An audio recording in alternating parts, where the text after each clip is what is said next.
আজানের অপেক্ষা করা কারো অপেক্ষা করার চেয়ে লাখ গুণ ভালো। ভালোবাসা আল্লাহর ওপরে হয়ে গেলে মোলাকাত করার অস্থিরতা ফজর থেকে শুরু হয় আর তাহাজ্জুদে শেষ হয়। হে আল্লাহ, আমাকে এই হিদায়তি মানুষের মধ্যে শামিল করান যারা সিরাতুল মুস্তাকিমের পথে আছে, যারা তওবা করে আর আপনার শুকরিয়া আদায় করে। আমিন। যদি তোমার কাছে কেউ কিছু চায় তো হেসে তাকে দান করো আর আল্লাহর শুকরিয়া আদায় করো। আল্লাহ তোমাকে দেনেওয়ালা হিসাবে পয়দা করেছেন, চাহানিওয়ালা নয়। জীবন যেখানে নিয়ে যায় শান্তিতে চলে যাও। আল্লাহর বানানো নকশাতে বিভ্রান্তি হওয়ার চেয়ে সেটাকে বোঝার চেষ্টা করো।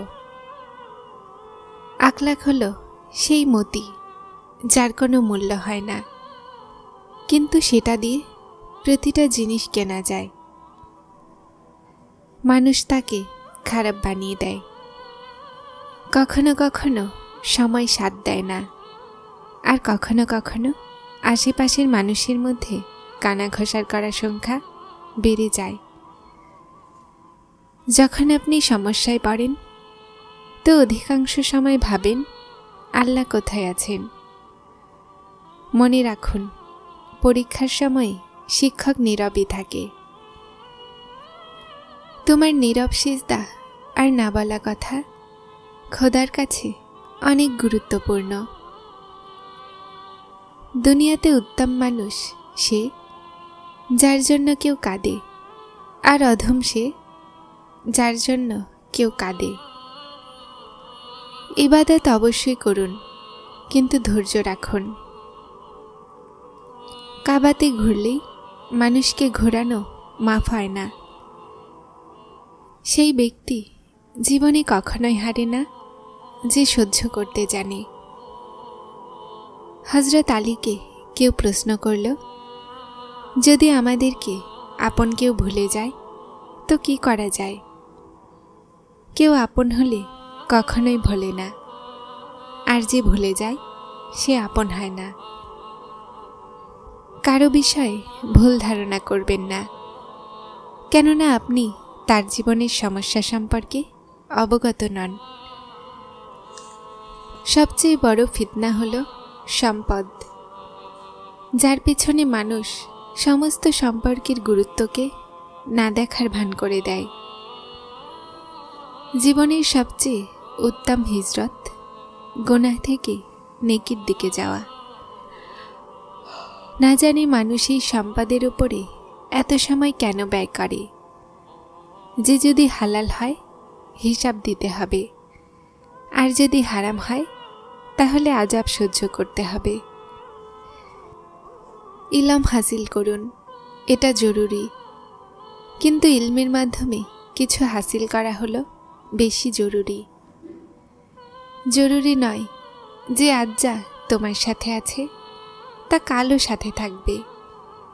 এজন্য একা চলতে শিখুন। যদি সময় আপনার হয় তাহলে সব আপনার, না হলে কেউ আপন নয়। মানুষ যতটাই ধনী হয়ে যাক না কেন, কষ্ট বিক্রি করতে পারে না, আর শান্তি ক্রয় করতে পারে না। কখনো আরশে, কখনো জমিনে, কখনো এর দরজায়, কখনো ওর দরজায়। আপনার শুকরিয়ায় কষ্টগুলো কমে যায়। যখন আপনার অনুভব হবে যে আপনার উপস্থিতি, আপনার কথা, আপনি কারো উপরে বোঝা তো সব সমস্যা আর মানুষকে সময়ের আর পরিস্থিতির উপরে ছেড়ে দিন।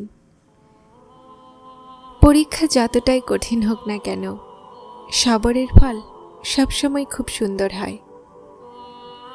যখন মানুষ চুপ হয়ে যায় আর নিজের হকের জন্য না বলে, তাহলে বুঝে নাও সে নিজের মধ্যে অনেক কিছু দাফন করে নিয়েছে। নেকি করতে থাকো আর দরিয়াতে দিতে থাকো। যখন কখনো জীবনে তুফান আসবে, তো এই নেকিগুলোই নৌকা হয়ে যাবে। সেই মানুষেরাই মূল্যবান হয় যারা চিন্তায় মানুষকে সান্ত্বনা দেয়, একাকিত্বে ইবাদত করে, কোনো লোভ রাখে না।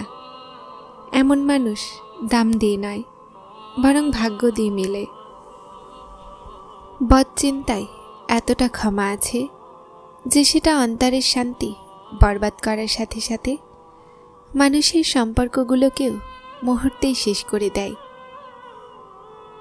নিজের দুঃখে আফসোস করো না, নিজের নসিবের পরীক্ষা নিও না। যা তোমার সেটা তোমার কাছে নিজেই আসবে। প্রতিদিন সেটা পাওয়ার আশা করো না।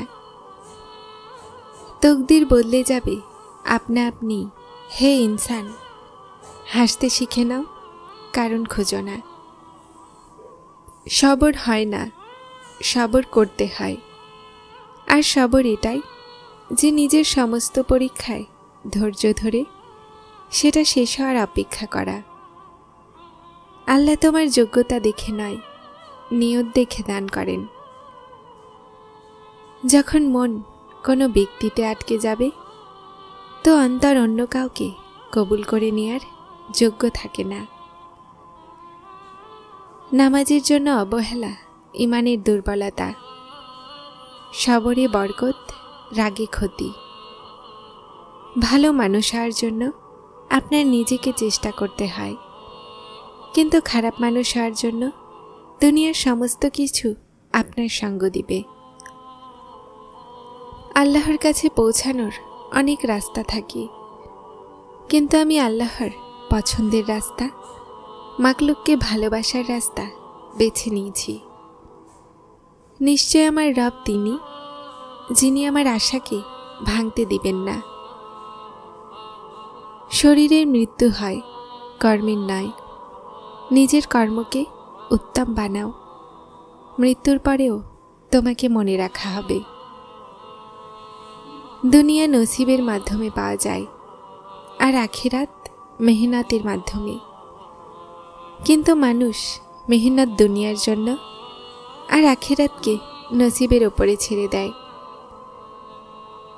যতটা সিজদা যৌবনে করতে পারো করে নাও, কেননা আমি বার্ধক্যে অধিকাংশ মানুষকে সিজদা ছাড়াই নামাজ পড়তে দেখেছি। কারো পরিচয় ইলমের মাধ্যমে নয়, বরং আদবের মাধ্যমে পাওয়া যায়।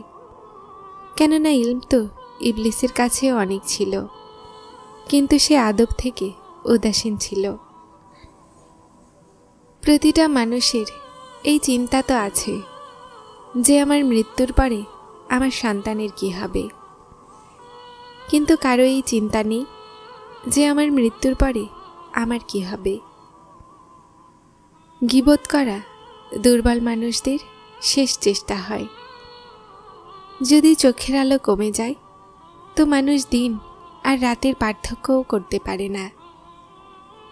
এভাবেই যদি মানুষ মনের থেকে অন্ধ হয়ে যায়, তো সে মিথ্যা আর সত্যের মধ্যে পার্থক্য করতে পারে না। সম্পর্ক রক্তের নয়, অনুভূতির হয়। যদি অনুভূতি থাকে, তো আগন্তুকও আত্মীয় হয়ে যায়। যদি অনুভূতি না থাকে, তো আপনও আগন্তুক হয়ে যায়। প্রতিটা মানুষকে আপনি খুশি করতে পারবেন না। এই কাজ কেবলমাত্র চামচা আর মুনাফিকরাই করতে পারে। কিছু মানুষ নিজেকে মানুষ নয়, ফেরেশতা ভাবে। তাদের কাজও ফেরেশতার মতো, অর্থাৎ অন্যদের খারাপি আর গুনাহের হিসাব রাখা। আমার নীরবতা আমার দুর্বলতা নয়, আমার সবর আমার এমন শক্তি যা আমার আল্লাহর খুব পছন্দ।